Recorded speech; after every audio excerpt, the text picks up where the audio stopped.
everyone, and welcome to the Fusing Shop. If this is your first time here, thank you so much for coming by and checking out my videos. And if this is not your first time here, thank you so much for coming and looking at more of the content that we have to offer. Today we're going to be making some silver fumed cane. So the first thing I'm going to do is heat up a punty and clean off the end. This way there's no schmutz or any crud on the end. Throw that in the water bucket. And I am using 20mm rod, and this is the rod that I'm going to put the fume on. So there are different opinions if you should preheat the rod or just put it cold when you fume. I like to preheat just a little bit. Also, this is a thick piece of glass and I don't want it to crack when I go and lay my color on, so I like to just, give it a little bit of heat before I get started. Next, getting the fume rod ready, and you have to make sure that your silver is at the top of the glass. Sometimes it sinks into the glass, so you have to make sure that it is near the top before you get started, or else this is not going to work. And here I'm just putting a thin layer of fume on. You can see the rod is starting to change color there.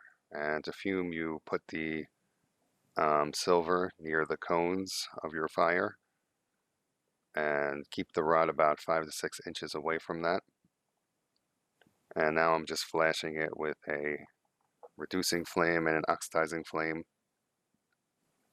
to help bring out some more of that color. Now I'm adding another layer of fume here. And each time you add more fume, you get different colors and different effects.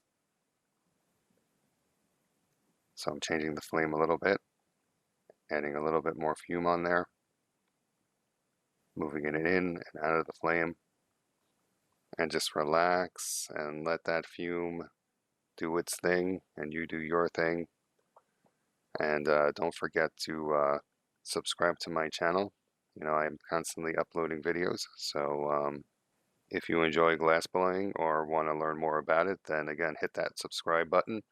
And also, I do teach out of my shop in Edison, New Jersey. So if you want to come by and melt some glass, visit my website at thefusingshop.com or send me an email at urock@thefusingshop.com and we'll get started.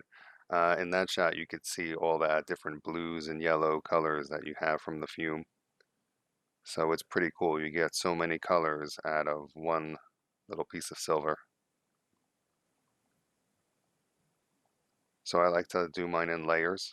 This way I get different effects. And now I'm going to start encasing that fume in clear. So to protect the fume, because it's easy to burn off silver fume, you need to encase it if you want to keep it. So I'm going to go ahead and encase my 20mm rod with some clear now. And I'm going to just stripe that on where the fume is.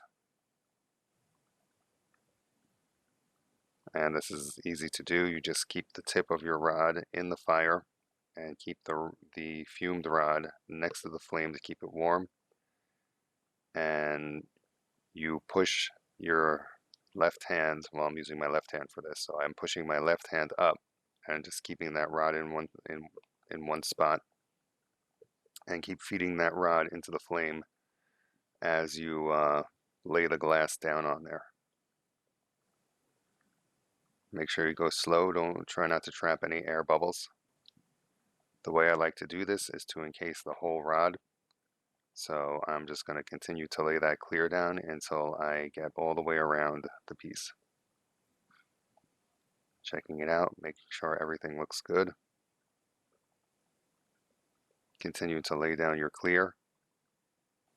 While I'm doing that, this is a good time to point out that when you work with fume, you must have a good ventilation system. Do not try to fume any type of metal unless you have an excellent ventilation system that you have tested and checked out. So that is very important. You do not want to be breathing in metal vapors in your lungs, because essentially what you're doing is vaporizing that metal, and that it will be disastrous for your lungs and you'll get metal poisoning.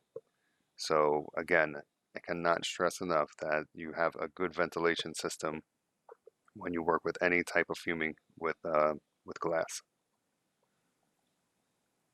Okay, now that I finished encasing the rod, I'm going to bump my flame up to the outer burner, and this will just get some more heat in there and make it move, make everything move a little bit quicker.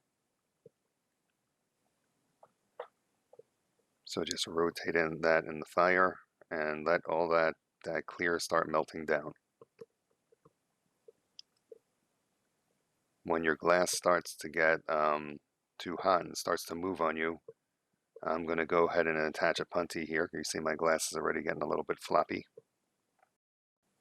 So I'm going to attach a punty to the other side, and it's always easier to rotate with two hands.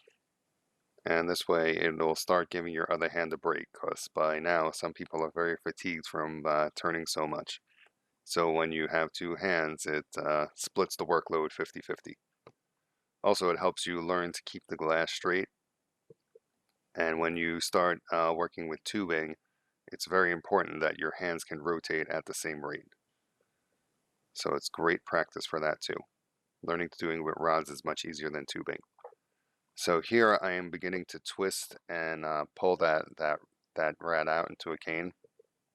And I keep one end of the rod in the fire and twist and pull with the other hand.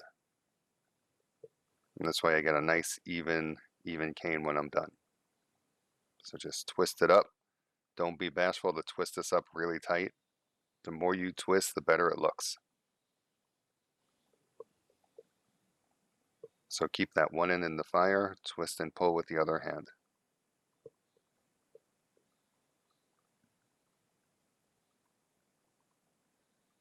Go, let that glass harden up a little bit.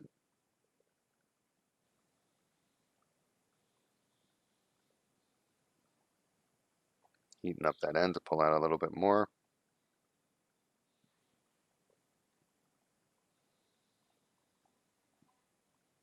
And that is looking pretty good. You can see the yellows and blues in that piece of cane.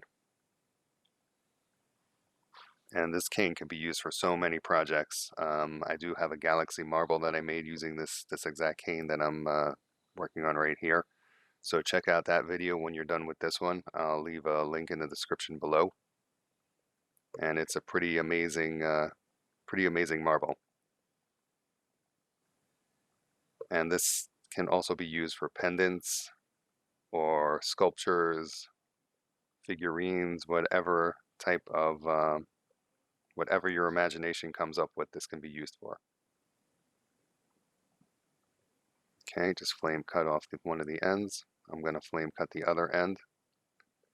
And this does have to be annealed before you can use it, to make sure it's not going to, unless you're going to use it immediately, you should anneal it right away. And here, just putting in the reducing flame to strike out that fume a little bit more. And once we flame cut off the other side, you will be good to go.